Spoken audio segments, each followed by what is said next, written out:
Assalamualaikum warahmatullahi wabarakatuh.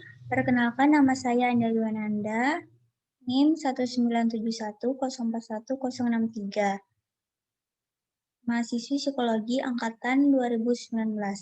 Jadi dalam video ini saya akan membahas tentang ujian tengah semester saya pada mata kuliah kewarganegaraan. Langsung saja pertanyaan pertama, dalam kondisi seperti ini, apa saja tujuan bersama yang mengikat kita sebagai satu bangsa dan yang membuat kita merasa perlu untuk mempertahankan nasionalisme Indonesia? Jadi, nasionalisme itu sangat penting terhadap kehidupan berbangsa dan bernegara, karena merupakan perwujudan dari rasa cinta, bangga, serta penghormatan terhadap bangsa kita sendiri. Dan dalam kondisi seperti ini, yang mengikat kita sebagai bangsa dan membuat kita perlu mempertahankan nasionalisme Indonesia, ialah adanya rasa senasib dan sepenanggungan. Sehingga sebagai bangsa Indonesia, kita mewujudkan negara yang melindungi segenap bangsa Indonesia dan seluruh tumpah darah Indonesia, serta ikut melaksanakan ketertiban dunia yang berdasarkan kemerdekaan, perdamaian abadi, serta keadilan sosial. Lalu pertanyaan kedua, nilai-nilai apakah yang mendukung tercapainya tujuan bersama? Jadi, untuk mencapai tujuan bersama, untuk mempertahankan nasionalisme bangsa Indonesia, nilai-nilai yang mendukung adalah selain nilai-nilai Pancasila, juga diperlukan cara berpikir, bersikap, dan berbuat yang menunjukkan kesetiaan, kepedulian, dan penghargaan tinggi terhadap bangsa negara Indonesia. Pertanyaan ketiga, bagaimana formula nasionalisme yang relevan dalam konteks transnasionalisme dan kewarganegaraan global?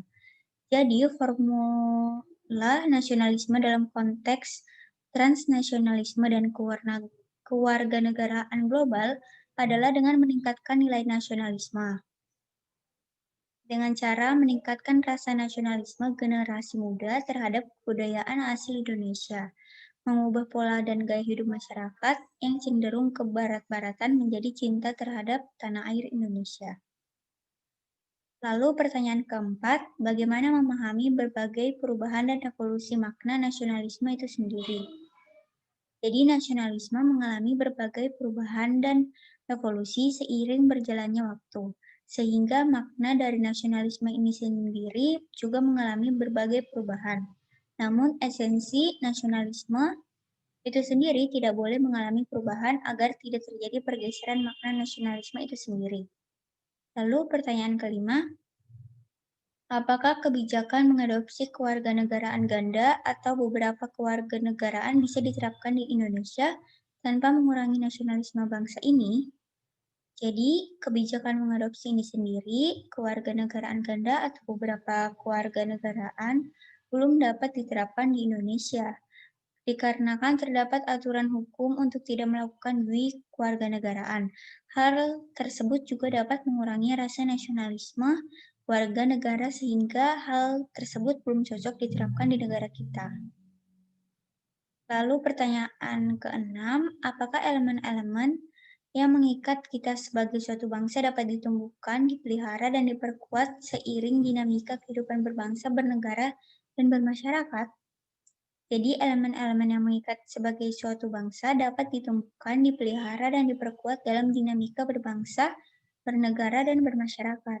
Sehingga rasa senasib dan sepenanggungan serta adanya nilai-nilai Pancasila sebagai pedoman hidup dapat mempererat rasa sepenanggungan dan meningkatkan nasionalisme kita terhadap bangsa Indonesia. Jadi, demikianlah video presentasi singkat ini. Semoga dapat mewakili gagasan dan pengetahuan mengenai mata kuliah kewarganegaraan ini.